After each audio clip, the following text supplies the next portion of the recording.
Man, I appreciate y'all for having me here. I want to say something right quick, man. There's a formula to success and there's a formula to wealth. So one of my basic formulas in the beginning is to pray, bro. And I hope I'm not offending nobody for a second, but I feel like there's good soil right here, right? And every one of y'all are seeds, bro. And it's my job. I'm thankful that they have brought me in to add some fertilizer on what we doing. So if y'all don't mind, I just want to take like 30 seconds to just say a quick little prayer, bro. Heavenly Father, I just want to say thank you for this opportunity. This is definitely good soil. And I'm grateful that you have allowed me to be here and share my experience. And I ask that you use me as a vessel to speak to these kings, man. We talking about brothers, we talking about fathers, we talking about uncles, we talking about... We about to make some money that we ain't never seen before, and we don't want to make the mistakes. How many of y'all, like, let's be real, you've had this idea of the money, and then one of the worst things is like you gonna blow it and you don't know how you're gonna get it back. That was a thing for me.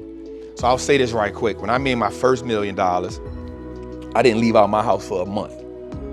I'm from New Orleans. I felt like everybody understood, everybody knew that I was a millionaire, and ain't nobody know. But I was scared as shit. And then when I made the second one, I really stayed inside because then I didn't know how to move, because where I'm from, I felt like I was dinner. I felt like the position I had changed. So I slept on my auntie's sofa because the stock market had treated me well. But I had what's called financial trauma. It's about to go in here, we about to talk to the Kansas City Chiefs about financial literacy. That's how important it is, right? First, we want to give praise and glory to God for putting us in this situation, putting us in rooms that we don't even have no PR for. God is the PR, man. You know what I'm saying? God is the PR, man. So we just blessed, we just thankful. And we're gonna come do what we do, man. We're gonna come impact, man. Wallstreet looks like us now, man. That's what we looking forward to.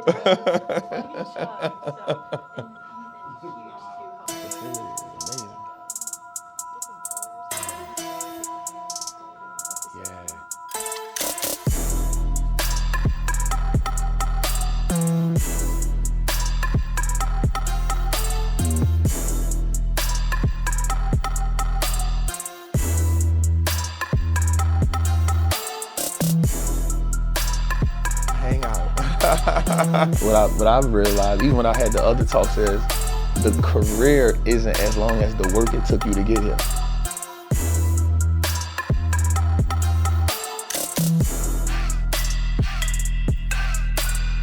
The hardest thing you've probably done in your life was getting to the league.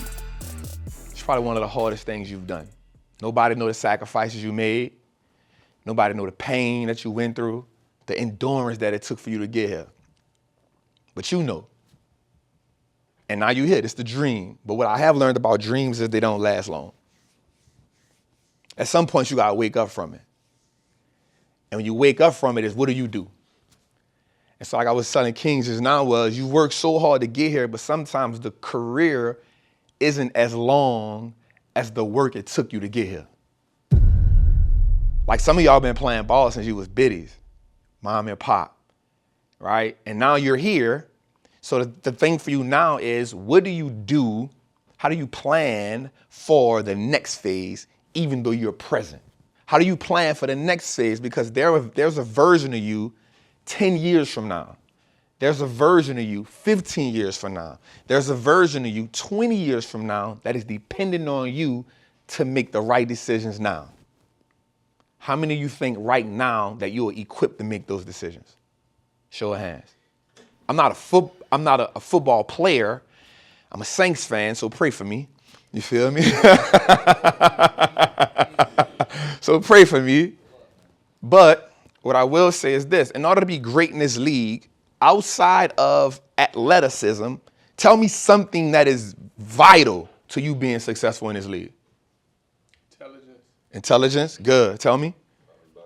All right. Give me another answer.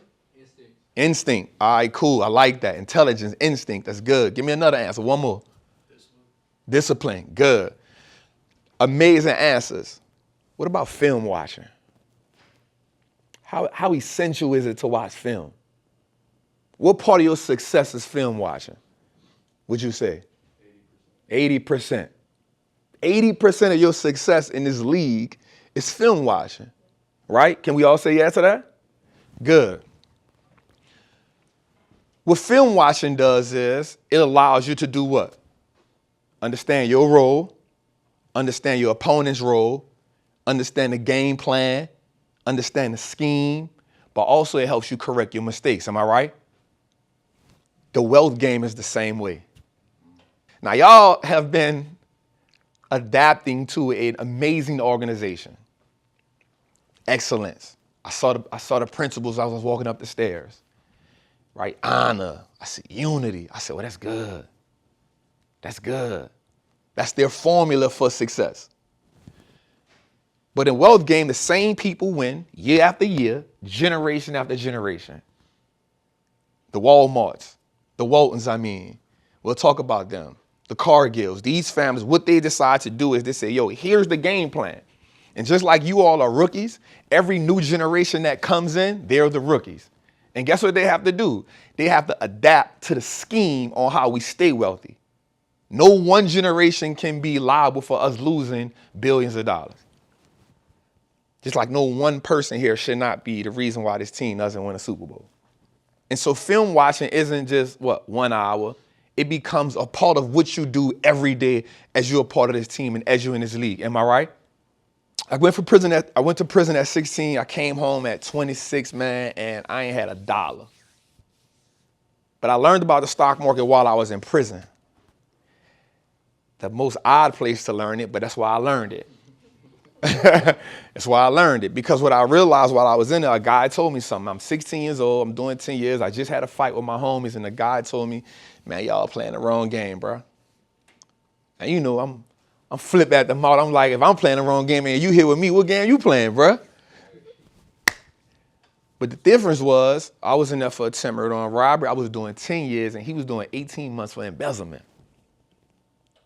Embezzled $2.8 million, paid $800,000 restitution, was able to keep $2 million. I said, oh, I won't play that game. That's the game I won't play. I'm tripping. But he said, nah, man, it's not even about that. It's about knowledge. It's about information. He said, wealthy people, they stop trading time for money. They learn how to give value to people, and they learn how to make their money work for them. And he said the 3 things they do is they invest in stocks, they start a business, and they get in real estate. And we'll talk about that today because my goal is to give you my wealth blueprint. And it's on you what you do with it. So to show y'all that I'm not this person that talking, I'm just showing y'all of what happened last year and this year so far. And I should have updated the one for what it looked like right now. In January, the account was at 1.5. June 23, we made the account I started this account with $400,000 because I started a show called Trapping Tuesdays. Come on, every Tuesday at 7 p.m. We started the account with $400,000. By June 23, it was at $1 million. January this year was at 1.5. At July, it was at 4.1. It got up to 4.8, and then the market went down a little bit. It's because I just love the game. The same way you study film is the same way I study the market. It's not about sitting in front of my laptop all day watching trends. It's about understanding how the wealthy people are just playing the game. Next thing I want to show y'all is I made $1 million in a play this year. Took one play, I put $400,000 in it, and it actually went up to 1.2 million. Me and Jose, my guy back there, we were speaking for TD Jakes. We turned 400,000 and I think it was 1.2 million, and it took me about 2.5 months. The goal for me is to be mentally unemployable. And the only way you can ever do that is by learning the rules of the game. What I will tell you is building wealth is not an IQ game. Playing sports, you got to have high intelligence. The wealth game is not that. You just got to know the rules. So the people who are wealthy, it's not that they're smarter than you. They're just playing a game by a different playbook than you. Does that make sense?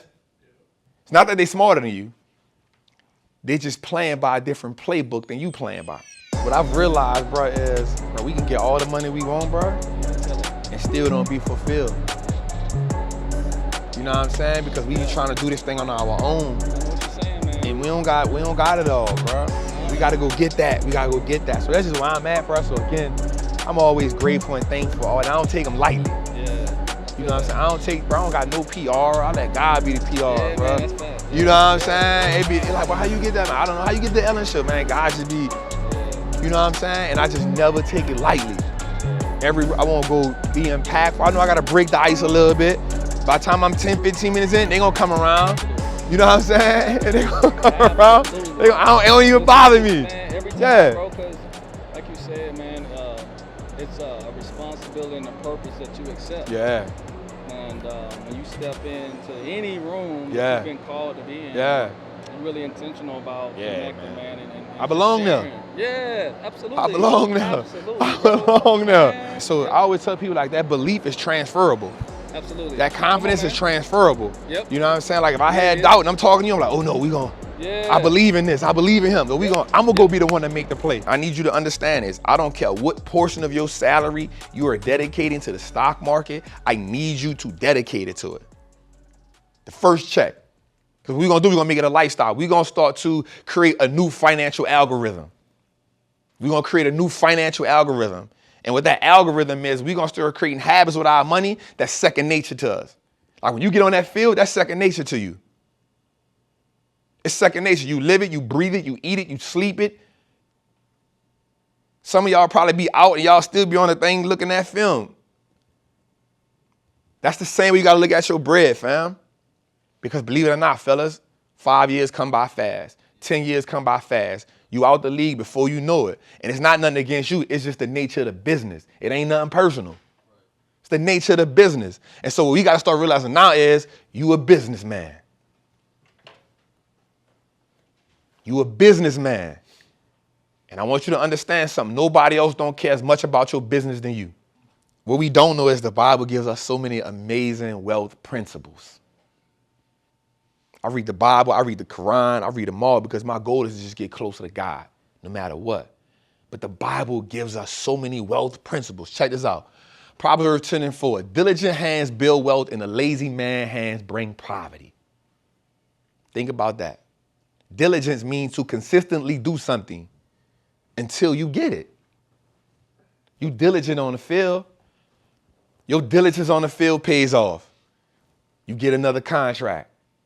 Your diligence on the field, your hard work on the field, what? A diligent hand build wealth. So your diligence on the field allows you to do what? Keep producing bread. The minute you get lazy, what happens when you don't come to the meeting?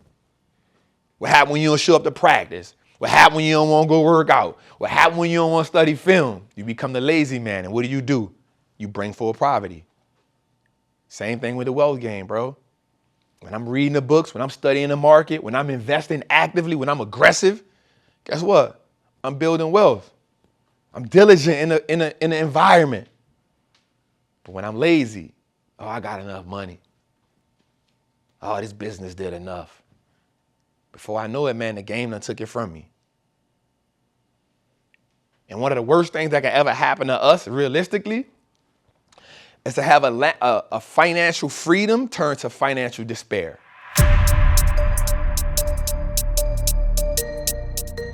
What do I do with my money? And I need y'all to make a declaration today about how much. I asked y'all that for a reason. You gotta really tell yourself, I'm gonna use